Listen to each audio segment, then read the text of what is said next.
Hello everyone, welcome to Stirring Abyss. I'm Colonel RPG and I'm very happy to have you here with me as I check out the alpha version of this game that is under development. It's a role-playing game, it's an exploration and strategy, deep ocean sort of text adventure with turn-based combat and inventory and all sorts of weird things. It's currently under development by Sleepy Sentry. I got a link for you in the description if you want to check out their Indiegogo page. As of the time of recording, they're 25% funded, 18 days left. So, yeah, I recommend you check it out if this appeals to you. Let's see. This is, of course, the alpha version. And, yeah, so let's go for a new game and check the game out. I tried it already a little bit, just to see how it controls, but for the most part, I don't know everything, so let's learn together a little bit. New orders, find a way out of the cave. Where am I? Says Ensign. Ensign? Roger Amuirebe. Welcome to this demo. You begin the game with one character under your control. Later on we get another one, at least another one, and we also get something else. Your first objective is to find a way out of the cave. Characters have action points. You can spend an action point on movement in one big move or a series of small moves as long as you do not use other action points or other actions that use up an action point in the middle of moving. Okay, so yeah, basically it allows us to do this. And I'm not really sure the color of this because I think you can go look at... Oh, you can cancel by left clicking. Nice. Let's go this way and see what this object is all about. The Ensign swears under his breath, a corpse. Of all the caves in the ocean, there is a corpse in this one. That can't be a good omen. Though the uniform is old and the years have taken their toll, it is clear, even at a glance, that the deceased sailor was an extremely high rank. Of an extremely high rank. Not a man. Let me scroll up. Not a man who would be unceremoniously buried at sea under normal circumstances. Mutiny, perhaps, or battle, though a Muirebe, that's his surname, Amuirebe, recalls no major naval battles in this area. You've been here a while, haven't you? But how the hell did you get here? He asks. He certainly did not swim, not at these depths. Yet the near intact naval jacket precludes the possibility of a large predator having made the unfortunate officer its meal. The slowly undulating strands of kelp bear a disconcerting resemblance to unfurled veins and viscera, spawning an invasive vision of such intensity as to make his stomach turn. And of course his is Muirebe's stomach. There are no answers here. All Muirebe knows is that he would rather avoid suffering whatever gruesome fate claimed the man. Lowering his head in respect for a fellow soldier, he moves on, and we gained clues used to acquire eldritch dice. I love this already. For use in story events, helping characters overcome more difficult challenges. So this game reminds me a little bit of a game that's coming up called The Reign of the Old Ones, I think it's called. It's set in the H.P. Lovecraft world of Call of Cthulhu, sort of. Let's say U.S. Navy sack. Maybe... I think that sack is from the Selim. Should check it out. The Selim? Is that our ship? Or is that guy? Nah. Let's check this out. We have a spear gun. You have found your first item, a spear gun. Characters can normally carry 2 items at a time. Take the spear gun with you by dragging it out of the container and onto one of the item slots on the right side of your action bar. Yes, you have your inventory over here. It's not actually like a big container thingy as far as I can tell anyway. So I'm not really sure what's going to happen if we, like, need to drop items because we don't have pockets, maybe. Although, I'm sure with a net, you could put items in there and just carry the net around. Most items cost action points to use. The spear gun, for example, costs a minimum of 1 action point and uses up all extra points for increased accuracy. Loading another spear and also takes 1 action, so plan your actions carefully. Yes, indeed, and there's one over here that's... I haven't read it, but I will read it. That also is good if you're fighting someone. And I'm pretty sure we are going to fight someone. Let's go this way. And also there's another... I guess that's that. We don't have more action points. Eldritch activity. There's another game that just reminded me of... Oh yeah, Sunless Seas. A little bit. I've never played it. And I really wish I did. Sunless Seas. It also features a sort of minimalistic 2D sort of look. Control the... Oh, what are you doing? It's a big jellyfish. Oh yeah, a Stephozoa. That's a thing. Control the camera by moving the mouse to the edges of the screen. I've been doing that already. It's all good. I kind of wish to do this, though. One thing I haven't figured out... That's our air. One thing I haven't figured out is where our action points are. I've been looking at it off camera when I was, you know, making sure the game ran. Because that's the thing, of course, with alpha versions and all that. So I'm going to do this. Take a protective stance, shielding vital organs and vulnerable parts of the diving suit. Grants the character a temporary damage shield that absorbs up to 20 damage. The shield lasts until your next turn. That's good. No more action points. Well, I'm going to get attacked. Oh, yeah. Ooh. He didn't move all that much. So, 75%, 74% chance to hit. That's too far away, unfortunately. You've entered combat. To use the spear gun, click on it on your action bar, then click on the target you wish to fire at. You can also use a melee attack that costs 1 action point, but you will have to be next to your target. If you choose to use the spear gun, use your shots wisely. If possible, make sure nothing is blocking your view. When targeting objects that are objects that are on the way will be clearly marked. Be aware if there are friendly characters in the target area, you may hit them. We're not going to use that though, because let's see, attack rating, that's 50, and this one is a little bit better on the attack rating. Also, it has other things. Let's see, target an enemy. That's an active. Surprisingly, many problems can be solved by 40 inches of steel. That sounds like a lovely power metal song right there. That was unfortunate. We're gonna take damage. It's fine. We're not gonna die. That's a little bit of damage there. Smack, and that's a kill. A shocking conclusion. Ooh, are we gonna have quips like this? The broken Cyphozoa lies deflated at his feet. Tiny electric discharges still visible within the pale membrane. Muirebe is no expert on jellyfish, but he knows they don't use electricity to hunt or defend themselves. An entirely new species? Such a discovery should be celebrated. Yet a nagging unease fills his mind. What else might wait in the boundless dark ahead? Indeed. Don't know what that is, but might be our... No, it is definitely the fact that we are getting clues. Okay. So, do I want to go back there? We don't have a map, I don't think. Pressing M doesn't do anything. I don't think I want to go back there. It's very dark to see, but we can kind of tell. This looks like the way forward. And it is. We have the exit of the cavern. Oh boy.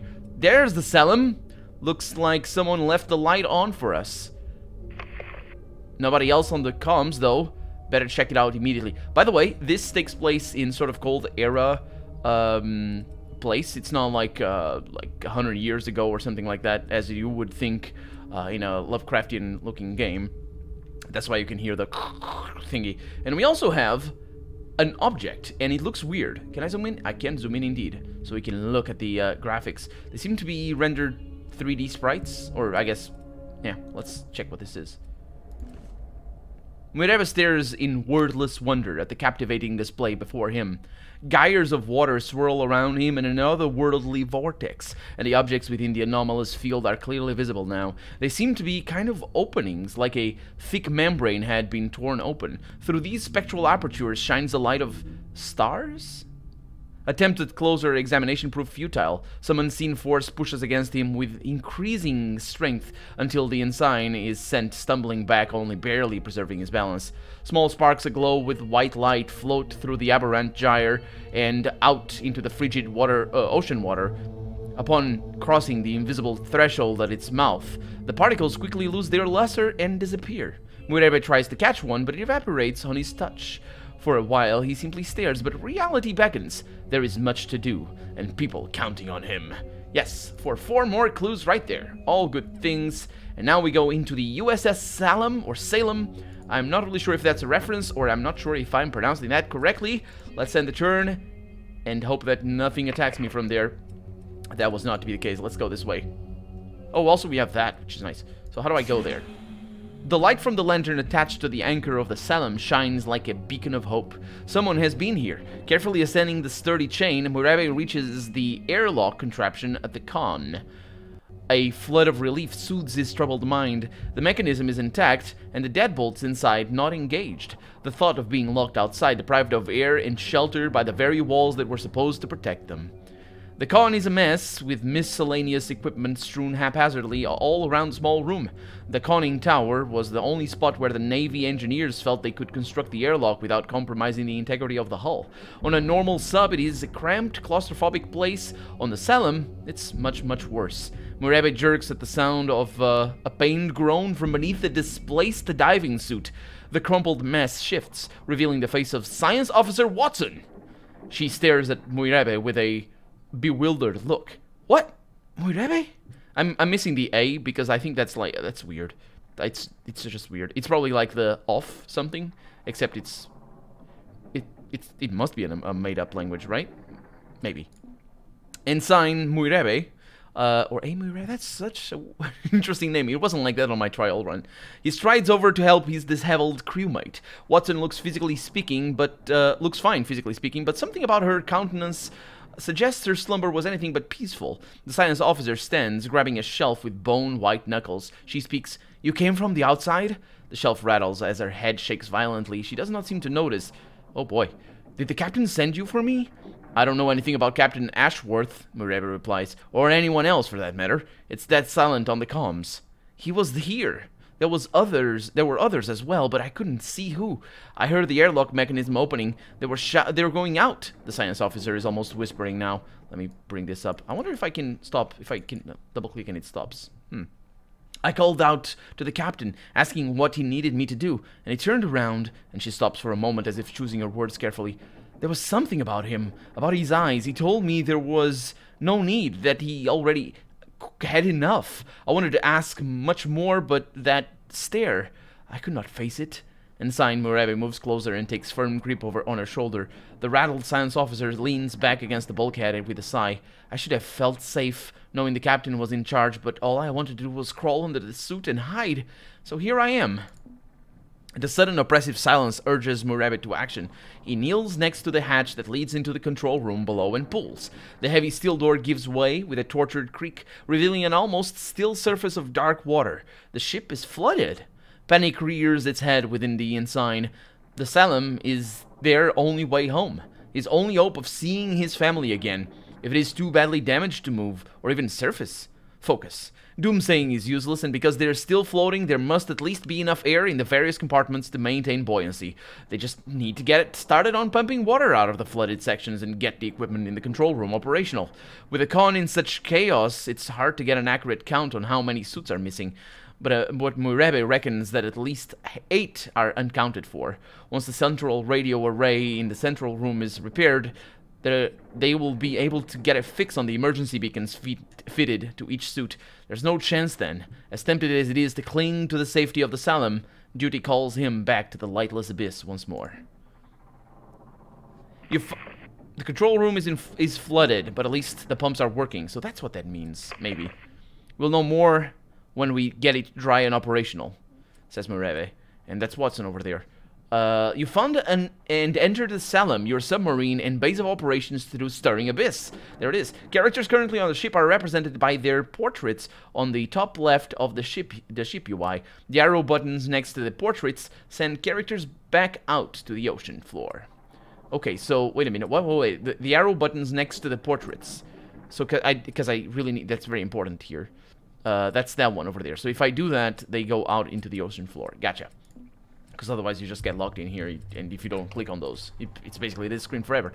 The control room is flooded. To pump water out of the flooded room, press the drop symbol on the room. This costs power, which replenishes slowly. You'll need to pump the control room to access other rooms, and eventually repair it to help look for more survivors. Oh, we're in the ship now. I thought we were gonna... Okay, that's really cool. The Selim also has an inventory that contains crucial supplies. Drag items out of the inventory and into character inventories to take them with you. Character inventories can be accessed beneath the large portrait on the ship. Yeah, over here. Not that one.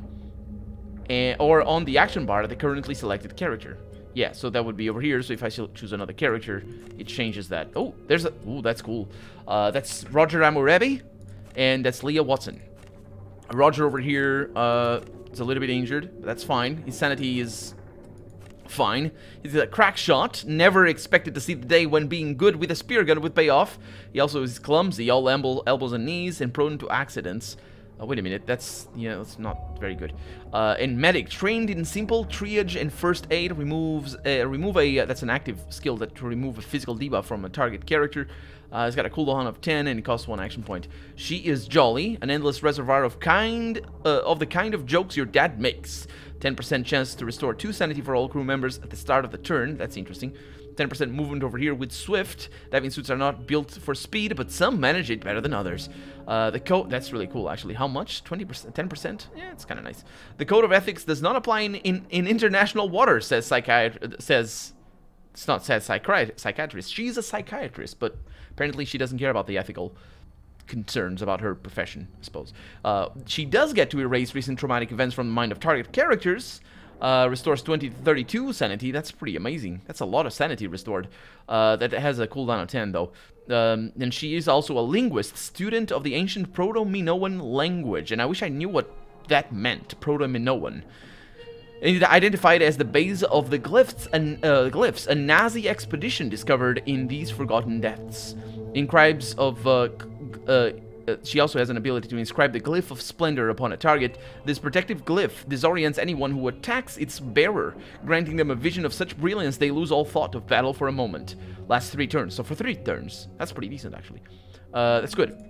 I suppose this is our sort of place. Okay, that's all good things. So, this is power. I'm gonna need to pump this place. That sounds pretty simple. It takes 6 turns, though. That does not sound pretty simple. Do I need people in here to pump this, or is it just like automated? Because this is where we are, the conning tower. I did not know that word. When it said con with like I didn't even know what it was. Allow the use of searchlight ability. That's pretty cool. So we got that's interesting. Oh, we can't zoom in here, by the way. At least not right now. So I'm gonna pump that. Control room. The control room houses equipment and meters needed for navigation and communication. Allows the use of emergency beacon locator ability. Okay. So it's gonna take... Yes. Gotcha. So I can take the team out of here. Where's my inventory? There they are. We got morphine. Kinda don't want that, to be honest. Amphetamine increases target character's movement speed by 20% in melee and ranged critical. That's pretty good, actually. And I'm gonna have something like that. What about you? Air tank. Nobody wants to be the one carrying the spare tank, but better safe than sorry. Actually, I will need to... We can craft as well. What is that? Scrap. Nice. And then we have copper. And then we have chemicals. Interesting that the order is different. And we only have this one. But yeah, so that's the only recipe. I wonder what we need for everything else. So yeah, thank you very much. I think we're gonna leave. Do I leave with 2 characters? Or, because I don't know what's gonna happen. Ooh, submarine skills that are available. We'll need resources to fix up the control room and check the beacons. Yeah, I hope your air is good. Yeah, the air is good. Yeah, scrap metal will help, but we could use some copper for the wiring too. Yep, indeed.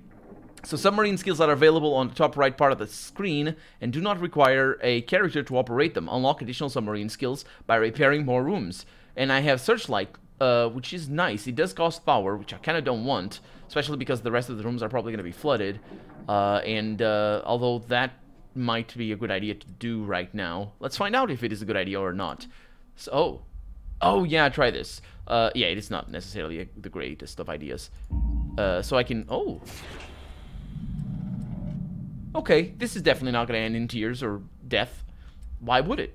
Is that a passage? There is a passage. I kind of wish you could preview the... You can't. Ooh, if I click, it just does a little bit of an animation. Can you see that? I like it. I like it. Oh, also,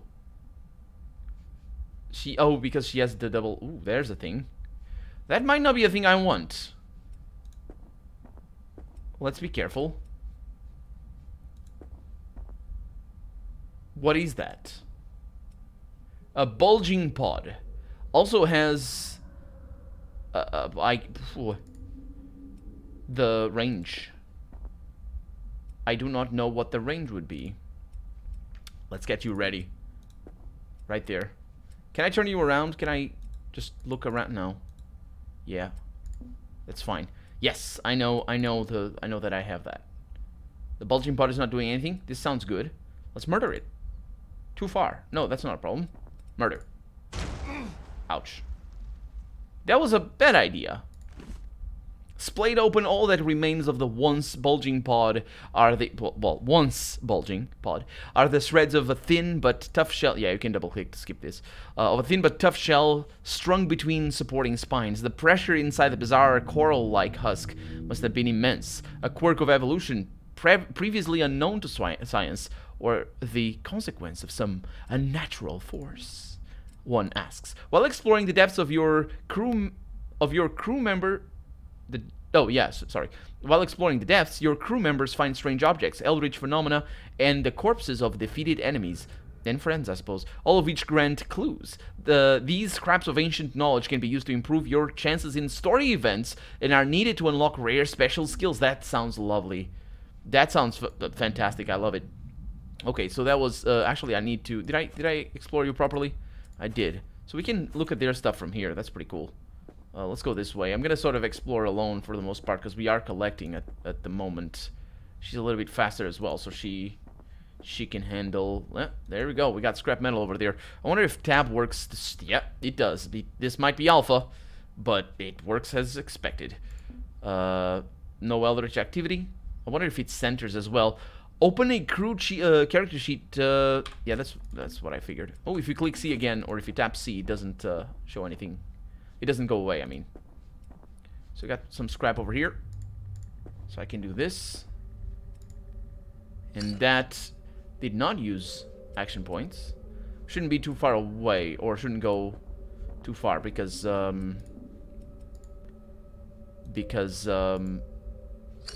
we do have the ship that's pumping. Although our air, we might want to sort of manage the air. Ooh. One of the things that, oh, there's another one of those, so that would be good for a spear. I can do that. We can try and experiment with how the spear works. Not enough action points. Yeah, just move over here. One of the things that the Indiegogo page says is about the soundtrack, and I'm enjoying it. It's spooky. I like. It's environment. What is it called? Not environmental. It's sort of atmospheric, I guess. Yes, atmospheric is the word. Also, we have... Oh, this is gonna be interesting. Okay, so I want to shoot you. How do I do this? Ooh. That's really cool. That's really cool. Okay. Do I have ammo? Let's see. 96% miss. Well, that's a video game, alright. Let's see what else I can do over here. Ooh, you need to die, sir. Oh, I can't. Ooh, this is less than ideal, sir. Please don't murder me. I would appreciate it if you could keep your electrical... We're not alone. Yes. Or, I mean, no. I don't... Are those the action points? Those are the action points, aren't they? I'm very bad at this. Reload required. Shoot again. Give me something here. What exactly?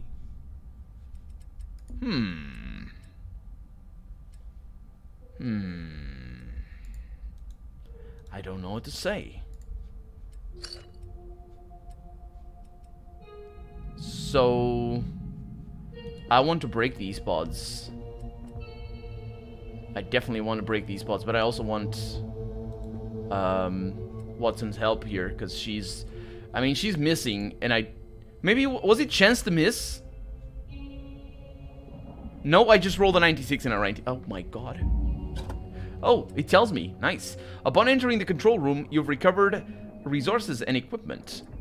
Upon entering the officer's quarters, you've recovered resources and equipment. And I can do this from here, because I can just click that. Oh, that's cool. So we don't need to go back. Okay. So I can do... Repair the room along... Yeah, let's... Can I repair it? How do I repair it? Oh, I need to click over it. Just one more wire, and there we go. The radio array is up and running. So what exactly does that do?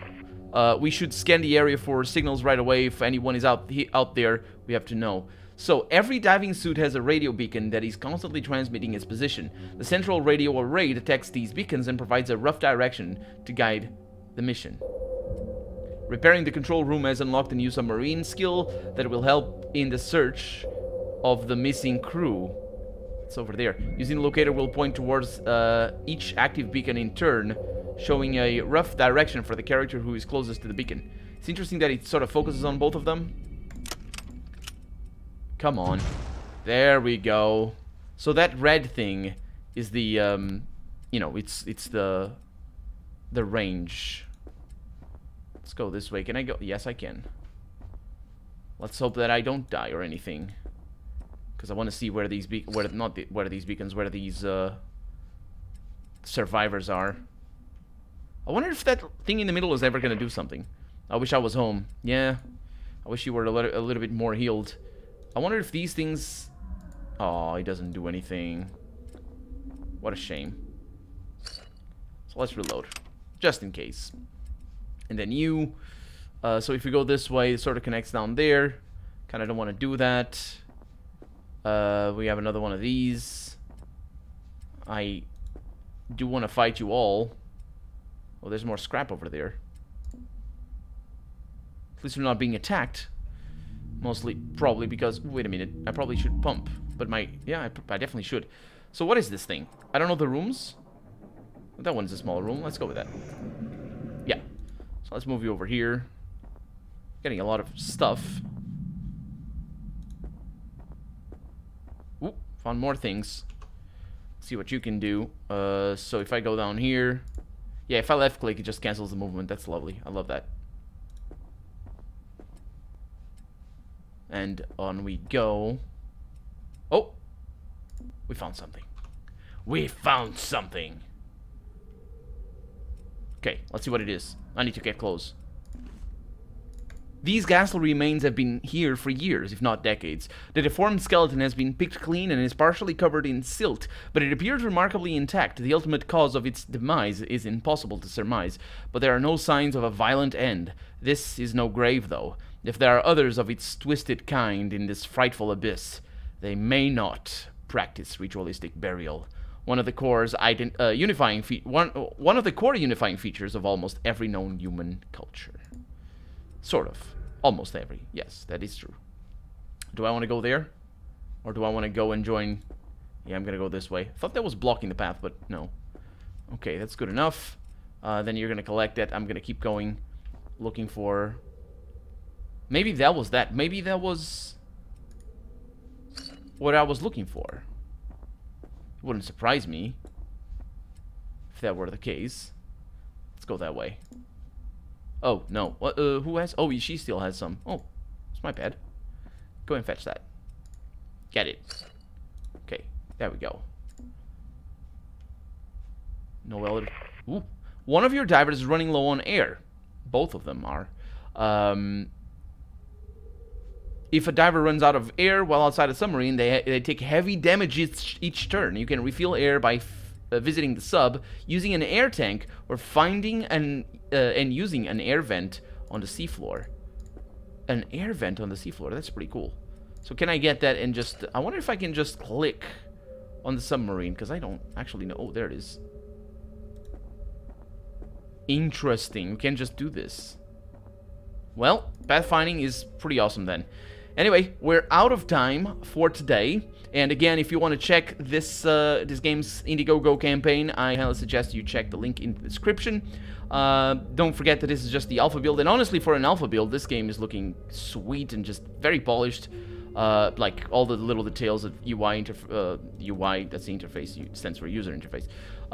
Like the details about the pathfinding and being able to cancel your movement.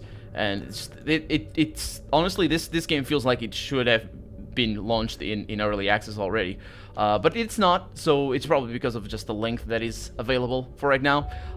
So yeah, I definitely recommend to check it out and consider supporting it. And if you are interested in getting it, I will be doing the same, and I'll probably be doing a Let's Play if the developers allow me, and I'll probably be doing a Let's Play when it comes out eventually, maybe in a year or so. Another thing that really surprised me, in a good sense, is for an early game, the writing is very, very polished, and it's, I mean, of the little things we've seen, and also for a I mean, I don't know if they're non-native. They're from Finland. They might have a native English speaker writer, maybe. I don't know, but it's like good stuff, good stuff. But yeah, that's gonna be that for today. Stirring Abyss, ladies and gentlemen. Thank you so much for joining me. I hope to see you around in another episode. Don't forget to leave a comment and like the video. Yeah. Bye-bye.